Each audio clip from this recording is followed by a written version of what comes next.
तो ये इकोनॉमिक्स का मॉडल पेपर आप लोग के बैच के लिए 1 हुआ, क्योंकि इसमें खाली कॉस्ट के क्वेश्चंस दिए हुए हैं।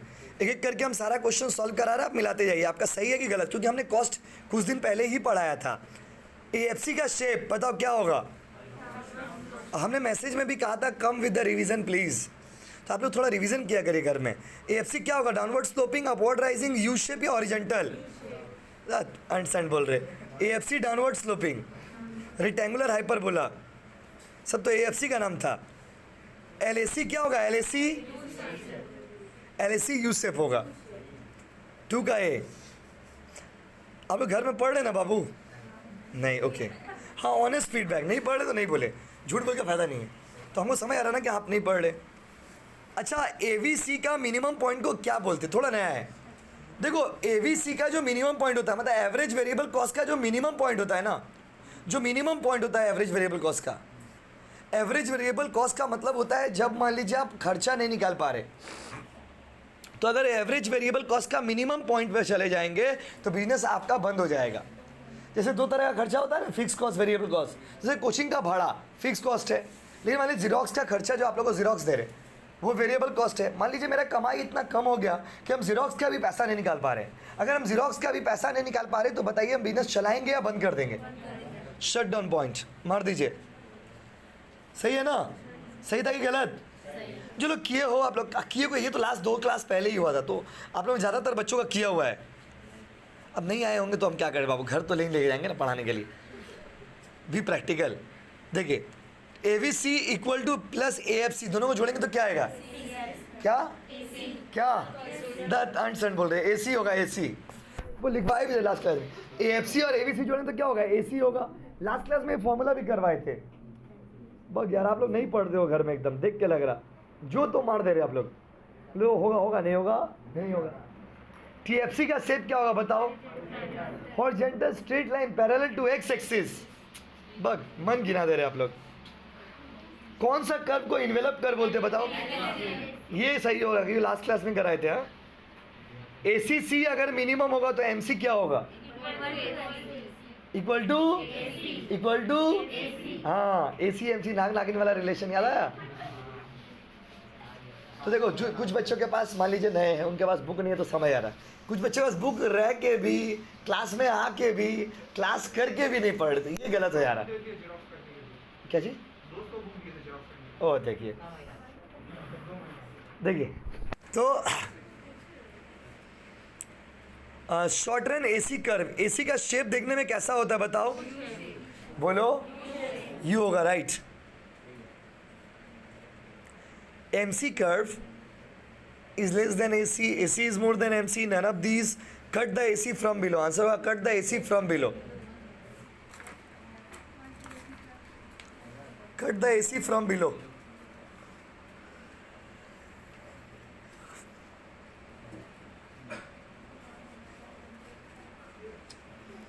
उसके बाद ये कितना नंबर बाबू?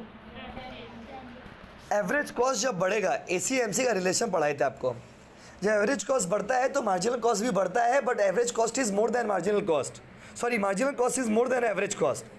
तो बोला है when average cost is rising तब क्या होगा? सेकंड वाला देखो, एमसी ग्रेटर देन एसी। क्यों आप लोग क्या थोड़ा बहुत याद भी तो होगा यार। और आप खैर अभी अब आप लोग का गलती नहीं होगा, क्यों फेस्टिवल खत्म हो गया, अब आप लोग पढ़ोगे, उम्मीद है ऐसा। आइए, कितना नंबर हो गया बताइए? इन्फ्लेक्शन क्या होता है? हमने उस दिन भी पढ़ाया था, जहाँ से वो अपना डिज़ाइन चेंज करता है उसको इन्फ्लेक्शन बोलते हैं। तो वो तो ठीक है, बट इसमें आंसर क्या होगा बताइए? पहला होगा आंसर, पहला कनकेव पार्ट ऑफ टीवीसी। सही था किसी का? ठीक कर लीजिए। ये पेपर दिया ही जाता है गलत करने के लिए, जिसे गलत करेंगे तो सीख पाएंगे कि क्या गलती हुआ। अब समझ रहे कि हम क्या बोले?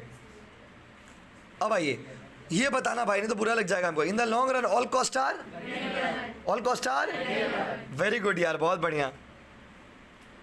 इसमें से कौन सा एक्सप्लिसिट कॉस्ट का एग्जांपल नहीं है? ये फर्स्ट क्लास में पढ़ाए थे। एक्सप्लिसिट कॉस्ट वो होता है जहाँ पैसा जाता हो। नोशनल इंटरेस्ट ऑन कैपिटल कर दीजिए बाबू। नोशनल मतलब इमेजिनरी, काल्पनिक, सोचा हुआ। जैसे आप एक तो सामान खरीद रहे तो आप सोच रहे कि मेरा खर्चा होता हो तो नहीं ना, नोशनल। इसमें से कौन सा एक्सप्लिसिट नहीं है, इम्प्लिसिट नहीं है? मतलब एक्सप्लिसिट है, इम्प्लिसिट नहीं है मतलब क्या है? एक्सप्लिसिट है। कौन सा एक्सप्लिसिट है बताओ? जहाँ कैश जाता है वो एक्सप्लिसिट होता है। आंसर होगा वेजेस। सही है क्या? देखो आपको जब हम पहले करने के लिए देते हैं तो आप लोग कुछ बच्चे बात करते हो, गलत चीज़ है। जैसे आपको करने दिया, आप गलत सही करेंगे तो इससे क्या होगा ना, आप क्वेश्चन को बेटर समझ पाएंगे। तो पर्पस इज नॉट कि आप कितना सही आंसर दे रहे हो, कितना गलत आंसर दे रहे हो। पर्पस इज कि कितना आप क्वेश्चन समझ रहे हो, क्योंकि पेपर में जितना आप समझेंगे वही आपको बेनिफिट देगा। और पूरा का पूरा 3 सब्जेक्ट तो आप पढ़ रहे हो, 3 सब्जेक्ट आपका ये एमसीक्यू के हाथ में है, समझ रहे ना? तो तीन सब्जेक्ट, 4 सब्जेक्ट, एक तो खाली नॉन एमसीक्यू के हाथ में है। तो 3 पेपर आपका एमसीक्यू हो गया, पूरा मार्क्स आपका इसी पे डिपेंड कर रहा। देखिए बाबू कितना नंबर? हाँ ये बताइए, जब एसी बढ़ेगा, वाह, एमसी क्या होगा? Greater than. थैंक गॉड, ये सब सही बोल रहे हो, ऊपर अल्लाह का शुक्र है। Greater than AC. उसके बाद level of output of money, output at which the money cost of production is equal to market price. बोला अगर सामान का दाम और सामान का कॉस्ट दोनों बराबर हो जाए, उसको कौन सा पॉइंट बोलते हैं? उसको ब्रेक इवन पॉइंट बोला जाता है इकोनॉमिक्स में। ब्रेक इवन मतलब नाइदर प्रॉफिट नॉट लॉस। बहुत डिफरेंस, बता रहे क्या डिफरेंस? देखिए जब एवरेज को नहीं, इधर देखिए ना, अपन पूछ के उधर देखने लग गए। जब एवरेज कॉस्ट का मिनिमम पॉइंट पे होंगे ना, तो वो हो गया ब्रेक इवन पॉइंट। और जब एवरेज वेरिएबल कॉस्ट का मिनिमम पॉइंट पे होंगे तो शट डाउन। दोनों में फ़र्क क्या है? ब्रेक इवन में थोड़ा दिन बिजनेस चलाएंगे, शट डाउन मतलब आज चलाते पर होना भाई, और हम लोग से चलेगा नहीं। क्यों? क्योंकि बिजनेस पूरा लॉस में जा रहा है। बस ब्रेक इवन में एक पॉसिबिलिटी रहता है कि बिजनेस थोड़ा बहुत चल सकता है। जैसे 5 रुपया मोबाइल का खर्चा लगा मोबाइल बनाने में, अब 5 रुपये में बेचे तो थोड़ा बहुत चला लेंगे। लेकिन अगर मान लीजिए 5 रुपया का मोबाइल है, उसमें वेरिएबल कॉस्ट है 1 रुपया, 1 रुपया भी नहीं निकल रहा, मोबाइल को चल बेचना सही है? तो वही होता है वेरिएबल कॉस्ट। देखिए ब्रेक इवन में बिजनेस थोड़ा बहुत चल भी जाता है, शट डाउन में पूरा बंद, शट डाउन में पूरा। हाँ आइए देखिए, अभी भी बच्चे लोग एब्सेंट करें, पूजा खत्म हो गया फिर भी एब्सेंट करें, क्या आपने? अब अचानक से एक दिन सुबह होगा, देखिए पूरा बच्चा आ गया, भीड़ हो गया। अब उस दिन भीड़ हो जाता है, बैठने का दिक्कत हो जाता है। देखिए बाबू कितना नंबर बोलो? एसी और एमसी चेंज होता है। AC and MC vary with scale of production, amount of output, both A and B. क्या होगा? Both A and B guys, बहुत बढ़िया। Level of output at which variable cost is equal to market. Extra cost को क्या बोलते थे बताइए? बोलो। देखिए आप लोग तो फिर भी बोल रहे हो, उस बैच में तो बच्चे लोग एकदम ही नहीं बोल पा रहे थे, क्या एकदम रिवीजन नहीं। आप लोग तो फिर भी आंसर दे रहे तो अच्छा लग रहा। फिक्स कॉस्ट का दूसरा नाम supplementary cost, overhead cost, both A and B. आपका फीलिंग क्या आ रहा है? Both A and B. Level of output at which the variable production cost is equal to market, variable cost of production is equal to market price. अगर variable cost के बराबर हो जाएगा तो ब्रेक इवन या शट डाउन। अगर देखिए average cost के बराबर होगा तो ब्रेक इवन, अब वेरिएबल कॉस्ट के बराबर हो जाएगा तो शट डाउन। देखते ये बता पा रहे हैं आपकी नहीं? अगर टोटल कॉस्ट को टोटल यूनिट से डिवाइड करेंगे तो कौन सा कॉस्ट आ जाएगा? Marginal, average, opportunity, explicit. Right सितम, एवरेज। वेरिएबल कॉस्ट का दूसरा नाम prime cost, direct cost, both A and B. Both बोल के ही अपना फीलिंग आ जाता है। ये अगर आप लोग नहीं बनाएगा तो बताइएगा तो हमको बुरा लग जाएगा। वो कौन सा खर्चा है जो चेंज होता है? बोलो। Thank God. देखिए इसमें से कौन सा यू शेप नहीं है? Yes, total fix cost. Total fix cost का शेप होता है हॉरिजॉन्टल स्ट्रेट लाइन। आप पढ़ के देख के बोल रहे क्या मोहित? नहीं भैया, किए दोनों। आप रिवीजन करके आए हो क्या? ना ना, मन है ना इसको देखिए, average cost U shape. Average cost U shape होता है। क्यों क्यों होता है यू शेप? बताए थे, कोई बताएगा? लॉ ऑफ इंक्रीजिंग डिक्रीजिंग है variable, law of variable proportion के कारण। लास्ट क्लास में ही पढ़ाए थे लेकिन भूल गए आप लोग, कोई बात नहीं। इकोनॉमिक कॉस्ट एक्सक्लूड, इसमें से कौन सा इकोनॉमिक्स के हिसाब से कॉस्ट नहीं है? Accounting cost plus explicit cost, accounting cost plus implicit cost, explicit cost plus implicit cost, accounting cost plus opportunity cost. Answer होगा पहला वाला, एक्सक्लूड। इसमें से कौन सा इकोनॉमिक्स के हिसाब से कॉस्ट नहीं है? कॉस्ट का फॉर्मूला सही नहीं है, अकाउंटिंग प्लस एक्सप्लिसिट। तो अकाउंटिंग प्लस एक्सप्लिसिट खाली अकाउंट्स में ही कॉस्ट होता है, इकोनॉमिक्स में नहीं। एक्सटर्नल इकोनॉमीज क्यों एडवांटेज क्यों मिलता है बिजनेसमैन को, बड़ा बड़ा बिजनेसमैन को? Increasing return to scale, production ज़्यादा होगा तो आपको एडवांटेज मिलेगा।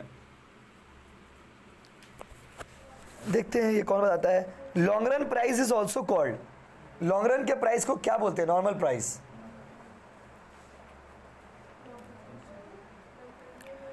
Marginal cost changes due to change in total average variable, क्या वेरिएबल कॉस्ट। वेरिएबल कॉस्ट में चेंज होने से मार्जिनल कॉस्ट आता है। गलत हो रहा ना? ठीक है। व्हेन एसी इज राइजिंग, ये बताओ एसी अगर बढ़ेगा तो एमसी कर्व क्या होगा? ये सही हुआ आप लोग, एमसी कर्व अब होगा। सही है बाबू, इतना भी खराब नहीं है आप लोग पढ़ने में, बस थोड़ा टाइम नहीं देते घर में। इम्प्लिसिट कॉस्ट पढ़ाए थे, बताओ तो क्या होगा? Equal to TFC, payment for self employed resource, comprise entirely of variable cost या नन ऑफ दिस। आंसर होगा payment for self employed services.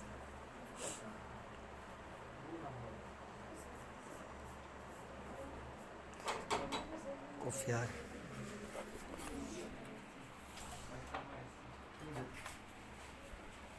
एक मिनट क्या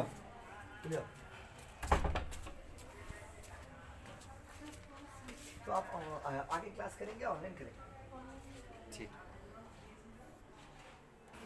भाई और बहनों, टॉपिक कितना नंबर बोलो बाबू? कितना अच्छा खो गए तुम लोग टॉपिक में। Economic profit is equal to, economics में कौन सा प्रॉफिट होगा? इकोनॉमिक्स में ऑप्शन बी वाला होगा, accounting profit plus implicit cost. देखिए एक्सप्लिसिट मतलब जहाँ पे कैश जाता है और इम्प्लिसिट मतलब जहाँ पे कैश नहीं जाता है। तो अकाउंट्स के हिसाब से एक्सप्लिसिट कॉस्ट मतलब कॉस्ट होता है, इकोनॉमिक्स के हिसाब से इम्प्लिसिट कॉस्ट को भी कॉस्ट माना गया है। ये हमने आपको फर्स्ट क्लास में पढ़ाया था। उसके बाद ये बाबू ये वाला नहीं बताइएगा आप तो बहुत खराब लग जाएगा। वो कौन सा खर्चा है जो जीरो होगा अगर प्रोडक्शन बंद भी कर देते हैं तो? मतलब प्रोडक्शन बंद भी कर देंगे फिर भी लगेगा। The cost which can not be zero even in production stop, fix cost. ये कितना बार क्लास में बोले होंगे। 32 का आंसर बी वाला बाबू। 33 में आइए। 4 कॉस्ट किससे, खर्चा किससे निकलता है? डिमांड से, सप्लाई से, प्रोडक्शन से? प्रोडक्शन से। प्रोडक्शन होगा तो खर्चा होगा, खर्चा होगा तो प्रोडक्शन होगा। बिना प्रोडक्शन का खर्चा कहाँ से होगा बताइए? सामान बनाएंगे तब ना खर्चा होगा, आप खाएंगे ही नहीं तो खर्चा ही नहीं होगा। इंसान की ज़िंदगी में 2 तरह का खर्चा होता है, एक होता है प्रोडक्टिव, एक होता है अनप्रोडक्टिव। आप एक किताब खरीद रहे हैं वो आपका प्रोडक्टिव कॉस्ट है। आप मान लीजिए क्लास कर रहे हो वो आपका प्रोडक्टिव कॉस्ट है। आप जो पढ़ाई कर रहे हो वो आपका प्रोडक्टिव कॉस्ट है। आपको स्टडी मैट खरीदे वो आपका प्रोडक्टिव कॉस्ट है। अनप्रोडक्टिव कॉस्ट मतलब फालतू का दोस्त के लिए, दोस्त के जाके पार्टी दे दी। प्रोडक्टिव की अनप्रोडक्टिव, अनप्रोडक्टिव कुछ मिलेगा उससे रिटर्न में? नहीं, ना आपको दोस्त कुछ देने वाला है ना आप दोस्त को कुछ देने वाले हो। तो प्रोडक्टिव कॉस्ट वो होता है जहाँ पर बेनिफिट इन्वॉल्व हो, जो सही चीज़ में खर्चा करता है। अनप्रोडक्टिव फालतू खर्चा। तो इंसान की ज़िंदगी में हमेशा प्रोडक्टिव कॉस्ट करना चाहिए। जो प्रोडक्टिव कॉस्ट होगा वो आपको बेनिफिट देगा लॉन्ग रन में। कितना नंबर में वो बताइए? The cost function ascertain from behaviour of cost along with the change in.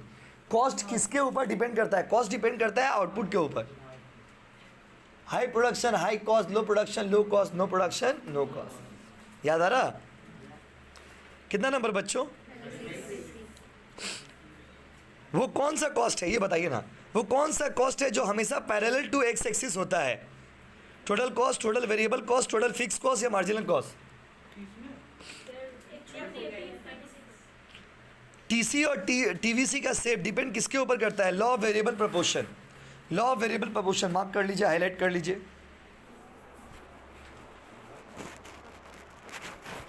Law of variable proportion. Next अगला पॉइंट, नंबर में बच्चों? वो कौन सा कॉस्ट है जिसका शेप हमेशा हॉरिजॉन्टल स्ट्रेट लाइन होगा एक्स एक्सिस के बराबर? Total fix cost, right.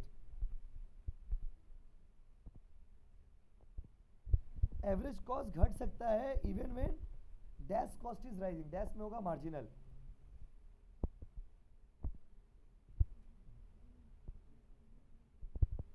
AFC का शेप कैसा होता है देखने में बताइए? रेक्टेंगुलर हाइपरबोला, राइट, बहुत सुंदर। एमसी का लाइन जो है वो एसी को काटता है ऊपर से मैक्सिमम से या नीचे से? नीचे से, from the below at the lowest point. In the long run which is remain constant, long run में किस चीज को कांस्टेंट रखा गया है? नंबर ऑफ फर्म को, इनपुट प्राइस को, लेवल ऑफ आउटपुट को, अमाउंट ऑफ प्रॉफिट को। नंबर ऑफ फर्म को। Initially the MC slopes downward because the firm derives dash return, starting में खर्चा कम होता है क्योंकि प्रोडक्शन ज्यादा होता है, इंक्रीजिंग होगा।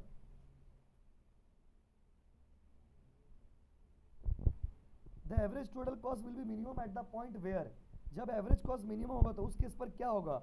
एमसी इंटरसेक्ट करेगा एवीसी को, एमसी कट करेगा एसी को, एमसी इज मिनिमम, आंसर होगा एमसी कट करेगा एसी को, बी वाला।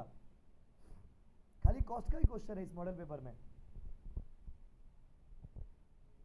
The firm will close down, business बंद कर दोगे आप, तो आंसर होगा firm will close down in the short run अगर एवरेज रेवेन्यू कम होता है एवरेज वेरिएबल कॉस्ट से।